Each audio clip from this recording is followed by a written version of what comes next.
is Business Monday. We didn't have Saul Kaplan last week. He was down in Washington with, how would you describe that crowd? Pure mucky mucks? No. What is the definition of a group like that? Well, this was a great crowd. This was about 600 people from across the country that lead research at our leading universities.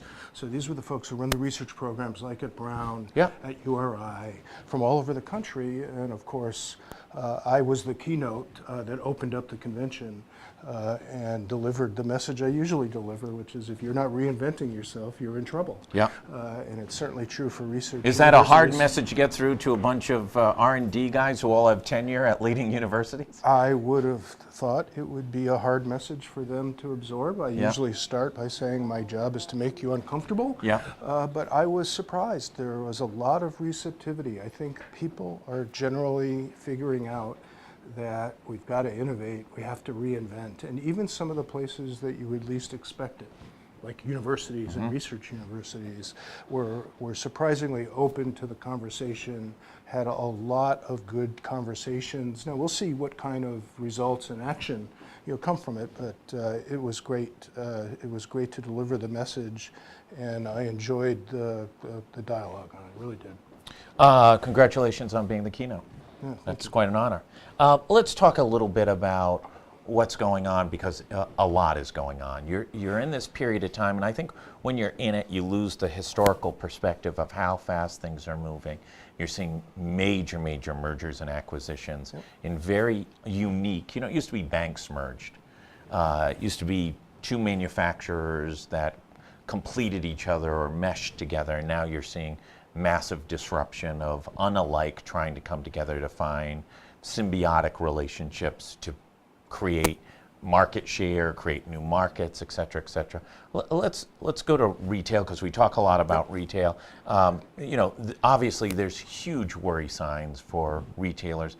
I don't care if you go to the best retail strip anywhere in America, there's some vacancy signs, and it's a different model, it's a different game right now. What are we going to see over the next, I'm just going to say 2 to 4 years? Are we just going to see the omnipresent Amazon just get bigger, more influential, more efficient, one-day turnaround type of situation? Or will we begin to see retailers find their path before the next recession and be able to innovate themselves? Well, I don't think you've seen the entire shakeout yet. Yeah. But as you say, the normal response, the first response is always merger and acquisition activity, not so much to make new markets, but to increase the scale, clout in the market. Right. And so this is what leaders learned how to do, that we must get bigger, we must buy other retailers, and if we're big enough, we'll be able to withstand and control pricing, do all the stuff, right? The kind of acquisitions you're going to see going forward are not just scale acquisitions, because I think we've kind of run that road out. Yeah. It's the kind of acquisition. Right, Sears buying Kmart or Kmart buying Sears doesn't really matter if both entities are sick and dying. And this happens in industry after industry after industry. The first strategic response is we have to get bigger. We don't have the scale to compete. And then we start to realize that it's not about the scale to compete, it's about how we compete. It's about how we serve our customers. It's about what I call market making as opposed to share taking. Right? And we all learned how to be share takers. That's what they taught us in business school. That's what all of our peers and colleagues learned how to do.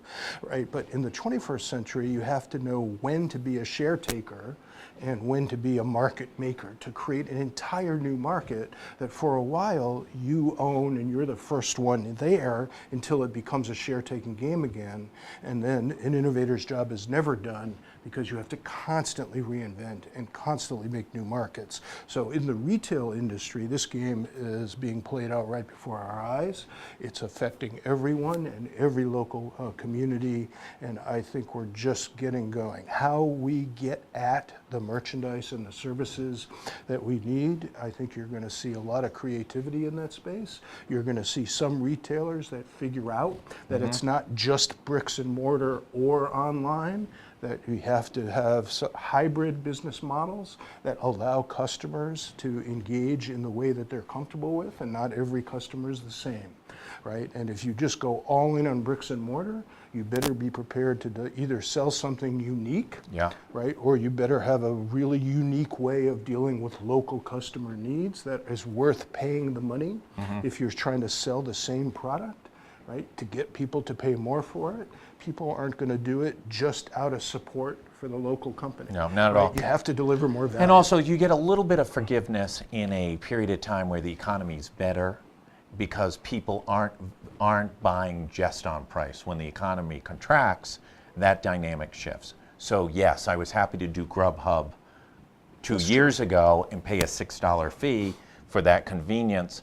In a lesser economy, I'm not giving up $6. Yeah. So that's where the innovator may. Now you layer the economic cycle on top of this whole game, right? Because there's one thing that's inevitable, Right. And that's economic cycles, right? What goes up has to come down, right? And those cycles continue. You would think we would get better, right, at using the good time, right, to make the investments to reinvent, Right. so that we could come out of it with entire new ways to serve the market. Yeah. Instead, what we do, is we celebrate the economy on the upswing. We don't make the structural and strategic changes that we need to make, right? And then when the downturn hurts, we get particularly hard hit. And that's true whether it's a company or an individual or our community, right? That we don't learn how to build more resiliency into these economic cycles. You always want the local community, to use the good time to build the nest egg, to make the structural changes. And instead what we do is we celebrate it, and then when the downturn hits, we get hit really, really hard. Right. So we talked a little bit about retail. Do you see anything innovative going on outside of the world of Amazon? And Amazon, obviously, about a year ago, made the biggest splash when they acquired Whole Foods. You haven't seen any of the, you saw CVS and Aetna merge together, which then set off a number of different actions across last week, being announced that Partners was merging potentially with Harvard Pilgrim. So you saw that a little bit in the healthcare industry. I'm not seeing major retailers, Macy's buying malls. I'm not seeing them making significant acquisitions. Somebody just bought a cool app the other day, but that was about it. Well, there was just a couple of weeks ago, I happened to notice this because I know the woman who founded this, a company called This Is Story, sitting in New York, just got bought by Macy's. Yeah, the one-off cool retailer, right? And Rachel Schuckman, who founded that, has been a Biff storyteller, crazy cool, right? Yeah. If you've ever been to this store, it takes a story with a partner, and over the course of a period of time, let's say 6 months, all the goods in the store are integrated into this story, and you come in and you feel like you're part of the story, and then the 6 months ends, and then she builds the next story and the next one. And so Macy's just bought this. So I'm really happy for Rachel. It's a really cool strategic acquisition. Now we'll see what Macy's does with it. Does Macy's use that to say maybe we need to engage people differently and integrate them as if they're a participant in a story, as opposed to just putting merchandise on the shelves that I can buy in lots of locations. So it remains to be seen what Macy's does with it, but it was an example of a move that's more strategic than it is. We just need to get bigger and open up more bricks and mortar stores, because that strategy isn't working in the face of Amazon and buying things online. So you're going to see retailers that figure out that it's not an either or, that figure out how to be strategic in serving groups of customers, not trying to be all things to all people. And there'll be many retailers that still survive. In the end, there's still a role for a place you go to experience the products and services. Well, isn't that really the argument? I mean, that's a good, listen, you're not going to build 400 of those, but you might take the learning of that and apply it to the mall in Warwick, in which you have a Macy's, and that you begin to transform what the experience is when you go into that store. I think everybody's talked about Toys R Us losing that opportunity to entertain and wow and be a place where, it's school vacation week. Where do you want to go? The Children's Museum? No, I want to go to Toys R Us. They have the coolest slide in the world kind of situation. It's more about the experience and an experience that you're willing to pay for, to engage in. And oh, by the way, there are products that are a part of that experience, as Right. opposed to it's all about products stacked on the shelves, and I have to go through a maze to figure out where the product I want is. Instead, I'm selecting for an experience. And you're going to see more retailers figure that out. You're going to see more retailers that also have an online experience, not in a silo where you either shop here or you shop there. Right. But what if I'm engaged online and there are some things I need to experience locally, and I manage the square footage I need to deliver that experience, not to warehouse, Right. all of the products on the shelf, which I can now ship and drop off by drone, right at your doorstep or to your car. Absolutely, right. Right. Stick it in your car. Right. Let's jump over. You've got some real-time experience on the college front. We just saw a college close in Massachusetts. I think there's questions about, the Boston Globe ran a big series about sort of that second-tier private education. Colleges and universities, they're on the smaller size. They have small endowments. They live and die by as many as 50 students in their overall enrollment. And it looks like, according to the analysis done there, there's a number of schools in New England that are in the danger land. And across the country, not just here in New England, you're going to see a lot of colleges. Talk about customer experience, talk about student experience. All of these institutions have gotten further and further away from understanding the experience of the actual people they're trying to serve. Yeah. Colleges are no different. Right. So if you go talk to administrators about the way they see the world and what they're trying to do on behalf and for students, and then you go talk to students, you could drive a Mack truck through those two conversations. They're not on the same planet, Yeah. right? And so we've got to close that gap. How do we deliver learning experiences, educational experiences in new and different ways? How do we blend the bricks and mortar with online learning and access to the best thinking and experience around the globe, Yeah. right? And stop thinking about it as either or, just like in our retail conversation. Education is no different, and students know, and they are online getting at the learning they want, and more of the learning is happening outside of the bricks and mortar of the school itself, and yet the schools keep charging more and more money. The baby boomers' kids have all graduated from college Yeah. now, so the market isn't there, and so that's why you see colleges that are going out of business, and you're going to see more of them. And so the answer isn't just keep pedaling the bicycle of our higher education model harder. It's to reimagine the student experience and to build models at different price points that can serve cohorts of students and lifelong learners and meet them where they are, at their homes, in their jobs, and make it more convenient for them to learn and to stay relevant. We have, we get a lot of press releases from a lot of places. Sure. One, and I won't disclose, one higher education institution, it seems like every day is announcing a different partnership with someone on some wide variety. Isn't there a need in this competitive structure that you need to focus on what you're really good at? If you're a great engineering school, be a great engineering school. I think that you're going to expedite the process if you really don't know why you're going there. You don't know what they're great at, et cetera, et cetera. If they don't have an alignment between what the market demands, either in the short term or in the long term, either is fine, and what their core competency is, I don't care what the product or the service is, that's a tough road to go. Yeah, and it's changing, right? Yeah, because all the time. What students need and the types of learning platforms that they want to access are not the same old bricks and mortar based stuff. But to your point about partnerships, right? I think being able to source the capabilities necessary to deliver a new experience, right, needs to not just be those capabilities you have within the four walls of your organization, but yes, you should be strategic about where do I go source those capabilities. But most of these partnerships aren't about strategically sourcing capabilities or imagine us actually, you take your superpowers, I'll take mine, and then we mix them up and we do something that neither of us could have done. Most of them are, I'm missing a piece, I need you to plug in that hole, and then they call it a strategic partnership. It's not really, it's a contract, right? I think the most interesting collaboration is about playing with the parts. Yeah. It's about getting out of these rigid models we're in and building the safe space and the conditions for us to combine and recombine our capabilities. And yeah, we should be open to strategically partnering with folks who have access to capabilities that we don't have, Right. that we could use to change the customer experience, in that case, education.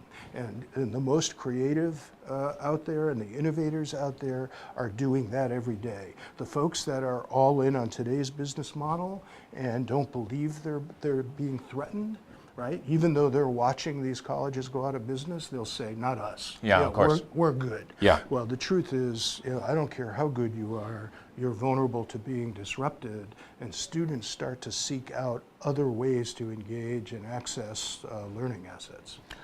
Manufacturing, the governor has spoken about part of Rhode Island's economic growth over the past few years and recovery on unemployment has been in manufacturing. If you read anything from anywhere, you've got to be worried if you're in the manufacturing industry about the impact of a very fast developing expertise and competencies and technical abilities in both robotics and in artificial intelligence. Darrell West, who's just come out with a book at Brookings, and if you've read any of about it, the numbers are petrifying for certain business segments. I think petrifying for all business sectors, but especially for some like manufacturing. What are you seeing out there, and there's going to be an economic impact with literally hundreds of thousands of workers being displaced by more efficient, less costly, more productive pieces of technology. Yeah, so first of all, I'm a little bit of a heretic on this issue because I don't think manufacturing is an industry sector. I think manufacturing is a capability. Okay. You make something. Yeah. That doesn't define the industry you're in. Although when you go back and look at the old industrial economy, we tend to say you're a manufacturer, Right. you aren't. Yeah. Go look at almost any company today, right? Almost any of them, even the big tech service companies, they make some stuff, Yeah. right? And so they have to figure out how to make it. If you unbundle manufacturing from the old school definition of a manufacturing industry, which really doesn't exist, right? You can start to say, how do we source the capability to make stuff, and what type of manufacturing makes sense here, and the stuff that's on a steep learning curve that taps into our knowledge base and our colleges and universities. We can manufacture again. We just can't manufacture in a way that we conjure up the old industrial economy, right? Well, There's let me a give you an difference example, though. between- Adesia down in North Yeah. Kingstown, they bought a robot. Right. Funded partially by Alex and Ani. Yep. And that robot, and don't hold me to the exact numbers, but is 5 times more efficient than the group that was manufacturing, and displaced 20 people. Right. Now, they're a company about service, and they kept those other 20 people on, but that robot probably limited 20 additional people in that That's right. organizations from being hired over that period of time. No one lost their job because of that robot, but maybe 20 people didn't get hired because of If we that still robot. did it the old way, but if they still did it the old way, maybe they wouldn't be in business and nobody would have a job. Another example here locally, you just saw that Amgen, Yeah. is making a big strategic investment Right. in the local manufacturing plant, Right. Right, and you know how they positioned it within Amgen? They positioned it as being one of the best across their whole network of manufacturing. There's lots of places they could have done this, as being on the steep learning curve to invent new manufacturing processes. You can bet those folks down at Amgen are using every technology at their disposal to Yeah, the do net- that as efficiently as they can, and they've created lots of good jobs around that.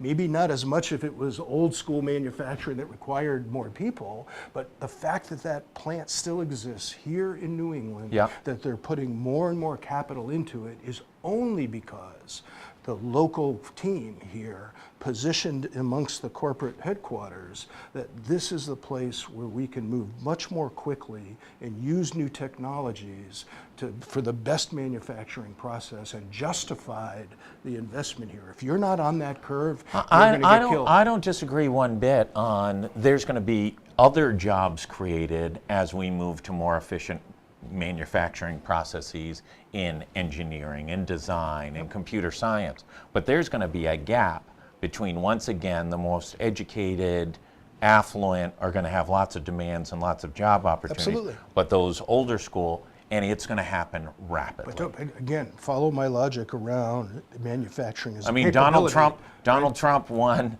the state of West Virginia by 40 points, I know. and in part Where a lot because of the old school promising promising to that restore those jobs are coal coming back. manufacturing. I don't see them coming back coal too jobs, quickly. right. But play this out all the way to the consumer. We now have technology where we can all make stuff. Now I can buy a 3D printer, Right. and I could put it into my home, right? And I could take a CAD design and I could actually make something. I could Right. design something and make something in my own home. So now, instead of it being a manufacturing industry in a traditional sense, what if we were all makers? Right. What if we could all take ideas and actually use a local technology to make it and to meet the needs of customers in my area, right? Or maybe export those things outside. So this notion of old manufacturing isn't coming back. New manufacturing, what's not going away is making stuff. We still have to make stuff. The question is it a centralized, we make it all in China Right. and then put it on a boat, to send it here, or maybe you can make something that I really want, Yeah. right? But it doesn't matter to me whether you make it for 18 million people. If you made it for me and I pay Right. you for it, so maybe we could actually become manufacturers ourselves. In retailers. Yeah. And retailers. And retailers. retailers with a little thing on the side of our iPad. Yeah, where absolutely. we swipe the card. right? Absolutely. Yeah, there you go. What are you seeing as the big, what is it that you read in the morning in the Wall Street Journal or the Economist or whatever, that you go, ooh, that's big? What are the big innovations that you're seeing right now? what's The big You know disruptions. what's really interesting about that? I actually, I used to read the business sections Yeah. of newspapers all the time. Yeah. Right? And you know what I have found over time? That some of the best ideas, I know the best ideas I get about business Yeah. are never in the business Yeah, section. right. The ideas I get that are fueling the innovation that I see in the marketplace are in the other sections Right, of the right. newspaper. They're in food, they're in Right. arts, they're they're in- wherever I'm reading Yeah. them, right? And so this, again, I keep coming back to, if all I did was hang out with business people and read the business section, that's the last place I'm going to find the next innovation for how to All serve right, customers scrap better. it. What Yeah. did you see in Yeah. what have you seen recently Yeah. that you just say, wow, that is it. That's the next game changer. That's the next Yeah. wow factor. Yeah, well, lately, I mean, I go in moods and phases like everybody else here, but I've been trying to wrap my mind around blockchain. Yeah. Because I've been trying to figure out. I know this is an important capability, and I know it could disrupt a lot of industries. But there's a lot of geeky people, that are talking about it, and everybody. We started learning about it because of Bitcoin and cryptocurrencies. It's But the really truth is, completely unrelated to those. it's the infrastructure. And literally, I finally figured it out. It's basically the way we use the World Wide Web and the internet to exchange information with anybody around the world. All blockchain does is enable us to exchange value in a trusted way. Absolutely. Right? That's all I don't know is, why it right? goes in cryptocurrency Right. and Bitcoin references, because it really has nothing to do with it. It should be over with security. It really is a secure way of transferring information. Of transferring value. Yes. So it's more than just information, because the web allows us to transfer information. But imagine if, I'll use a silly example, a goat herder in Afghanistan, Right. is trying to make him and his family's life better, right, and has incredible goats to sell, Yep. right? How does he market them? How does he find a customer? What blockchain allows us I could sit here in Providence, Rhode Island, right? And blockchain would enable me to have a trusted and secure connection, to that goat herder in Afghanistan, Right. where we could exchange value, some way to say how much the goat's worth, Yep. right? I could translate that information in a way he could trust. Right now, we have Right. so many intermediaries in that transaction, Right. and the friction and Right. the transaction. We're hoping costs, eBay's trustworthy. So We're now, hoping. now I can personally establish a trust relationship with anyone in the world, not just to share a message, Right. but to actually exchange value. When that happens, what you're doing is unleashing the economic potential of everyone in the world, provided you don't block access to the tools, right? And we don't get in the way of that. You could transform economies in a way that's much more democratized, to where everybody that has a connection to the internet would have the ability to be in business, right? Yeah, I mean, I've had this conversation with people in blockchain. Listen, I think it is a much more secure way of transferring, as there is no lock that has not been able to be picked. So I just think we need to be slightly realistic about the innovation of the evil is equally as strong as like any the new innovation. technology. Right. Any new these technologies are agnostic. Their technologies aren't being used for good because the technology says so. Right. It's people, it's us, it's humans that decide how these technologies are used, right? When I was in the agency world, we got hired by a British firm that had raised $100 million. It was a hardware to go on websites that was supposedly going to create a level of security that was unmatched. And I was meeting with the CEO, and he said, listen, this is unhackable.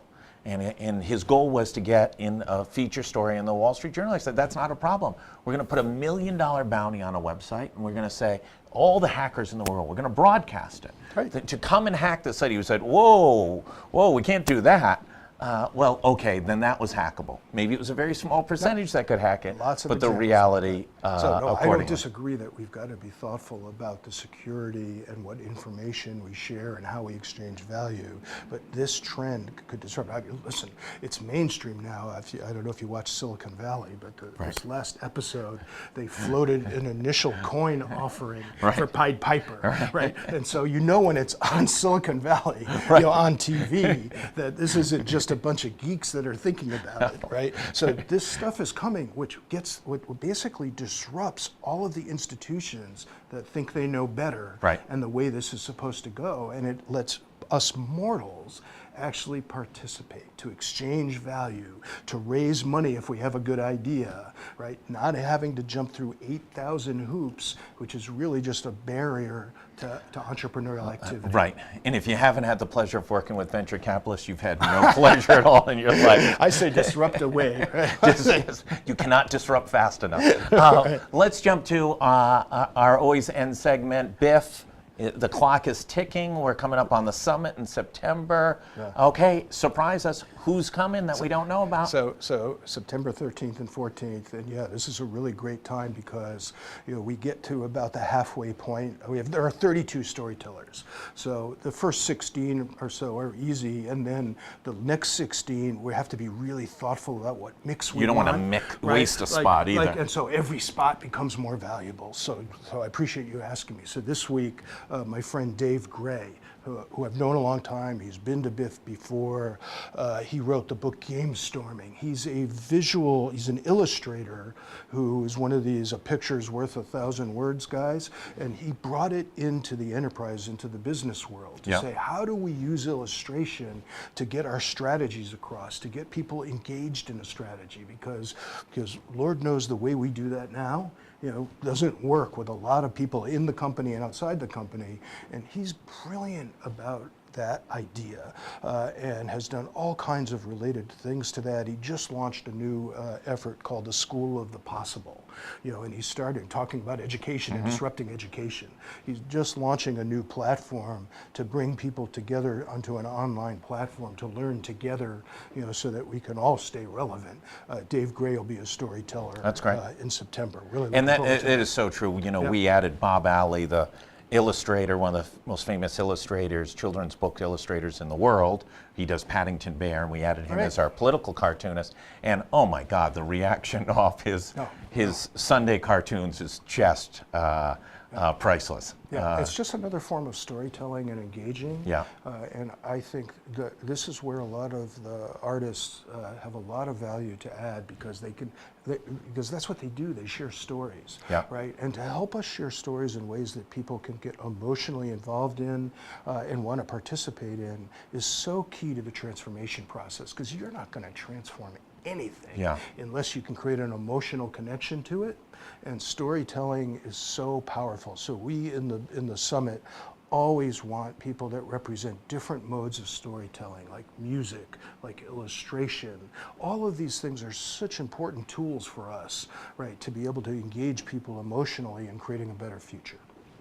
I appreciate it. I think Always. everybody, the BIF Summit is as good a time as there is for just making the brain think. It's just such a remarkable. First of all, it's so rare you get to get away from whatever you're doing for blocks of periods of time and to listen to somebody sort of uninterrupted. That's first and foremost. Second is the stories are just so inspiring and amazing, and and then you read about the young artist who the other day whose mother came in and showed his art last year. Oh my goodness. And that's playing out bigger and bigger around the country now. That's the thing that makes me most proud, is that a lot of these, what we call random collisions of unusual suspects making a ruckus, play out every day of the year as people connect with people at our summit, and then those connections ripple, and it's such a source of pride for all of us at BIF when you see that story, and that's a really